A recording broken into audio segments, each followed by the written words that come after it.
اعوذ باللہ من الشیطان الرجیم بسم اللہ الرحمن الرحیم السلام علیکم ورحمۃ اللہ وبرکاتہ نحمد و نصلی علی رسولہ الکریم اما بعد فاعوذ باللہ من الشیطان الرجیم بسم اللہ الرحمن الرحیم ربی زدنی علما رب اشرح لی صدری ویسر لی امری واحلل عقدۃ من لسانی یفقہوا قولی۔ آج ہم کریں گے جہنم کا بیان۔ اثبات وجود النار، جہنم کے وجود کا ثبوت۔ رسول صلی اللہ علیہ وسلم نے جہنم کا مشاہدہ فرمایا۔ حضرت جابر بن اکرم سے روایت ہے کہ رسول اللہ صلی اللہ علیہ وآلہ وسلم نے فرمایا، میں نے ابو ثمامہ عمرو بن مالک کو جہنم میں دیکھا کہ وہ اپنی آنتیں جہنم میں گھسیٹ رہا تھا۔ اسے مسلم نے روایت کیا ہے۔ پھر ہے قبر میں جہنمی کو جہنم میں اس کا ٹھکانہ دکھایا جاتا ہے۔ حضرت عبداللہ بن عمر کہتے ہیں کہ رسول اللہ صلی اللہ علیہ وسلم نے فرمایا، جب تم میں سے کوئی آدمی فوت ہوتا ہے تو اسے صبح و شام اس کا ٹھکانہ دکھایا جاتا ہے۔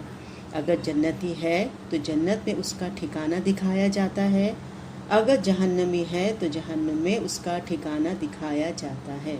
اسے بخاری نے روایت کیا ہے۔ پھر سیکنڈ ہے ابواب النار، یعنی جہنم کے دروازے۔ جہنم کے 7 دروازے ہیں۔ تمام جہنمی اپنے اپنے گناہوں کے مطابق مخصوص دروازوں میں سے داخل ہوں گے۔ سورہ حجر آیت نمبر 43 اور 44۔ شیطان کی پیروی کرنے والے تمام انسانوں کے لیے جہنم کی وعید ہے، جس کے 7 دروازے ہیں۔ ہر دروازے کے لیے جہنمیوں میں سے ایک حصہ مخصوص کر دیا گیا ہے۔ پھر ہے قیامت کے روز فرشتے جہنم کے بند دروازے کھولیں گے تاکہ جہنمیوں کو الگ الگ گروہوں میں داخل کیا جا سکے۔ فیصلے کے بعد کافر گروہ در گروہ جہنم کی طرف ہانکے جائیں گے۔ جب وہ جہنم کے قریب پہنچیں گے تو اس کے دروازے کھول دیے جائیں گے۔ جہنم کے دربان ان سے کہیں گے، کیا تمہارے پاس خود تمہارے لوگوں میں سے ایسے رسول نہیں آئے تھے جو تمہیں تمہارے رب کی آیتیں پڑھ کر سناتے اور اس دن کے آنے سے ڈراتے؟ وہ جواب دیں گے، ہاں آئے تھے، لیکن عذاب کا فیصلہ کافروں پہ حق ثابت ہو کر رہا۔ کہا جائے گا، داخل ہو جاؤ جہنم کے دروازوں میں، یہاں اب تمہیں ہمیشہ رہنا ہے۔ تکبر کرنے والوں کے لیے بہت ہی بری جگہ ہے۔ سورہ زمر آیت نمبر 71۔ جہنمیوں کو جہنم میں داخل کرنے کے بعد جہنم کے دروازے سختی سے بند کر دیے جائیں گے۔ سورہ بلد آیت نمبر 19 سے 20۔ اور جن لوگوں نے ہماری آیتیں ماننے سے انکار کیا وہ بدبخت لوگ ہیں۔ قیامت کے روز ان پر جہنم کی آگ ہوگی، دروازے بند کی ہوئی۔ سورہ ہمزہ آیت نمبر 5 to 9۔ اور تم کیا جانو چکنا چور کر دینے والی جگہ کیا ہے؟ اللہ کی آگ خوب بھڑکائی ہوئی ہے، جو دلوں تک پہنچے گی۔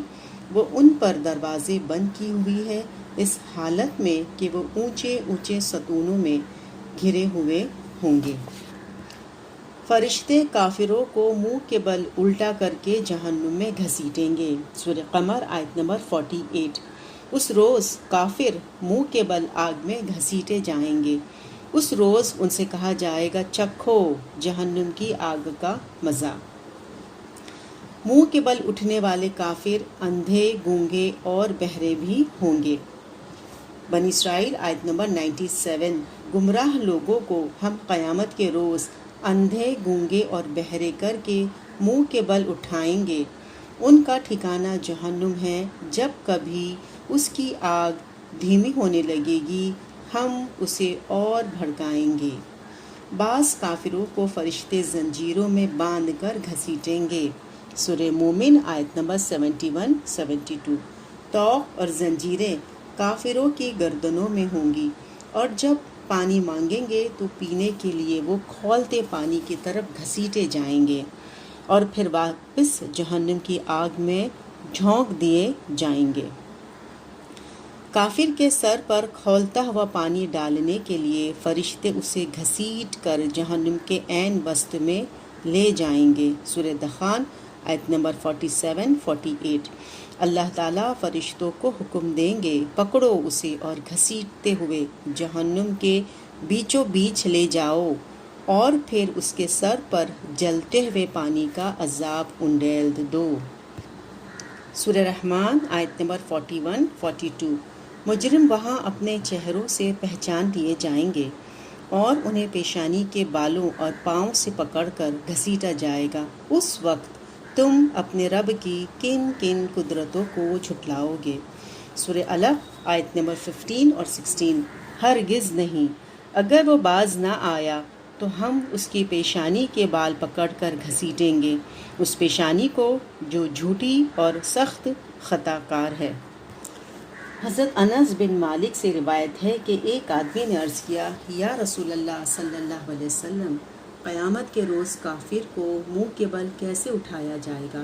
آپ نے ارشاد فرمایا، وہ ذات جس نے اسے دنیا میں دونوں پاؤں پر چلایا، کیا وہ اس بات پر قدرت نہیں رکھتا کہ قیامت کے روز اسے منہ کے بل چلائے؟ حضرت قتادہ نے یہ حدیث سن کر کہا، ہمارے پروردگار کی عزت کی قسم، بے شک وہ ایسی طاقت ضرور رکھتا ہے۔ اسے مسلم نے روایت کیا ہے۔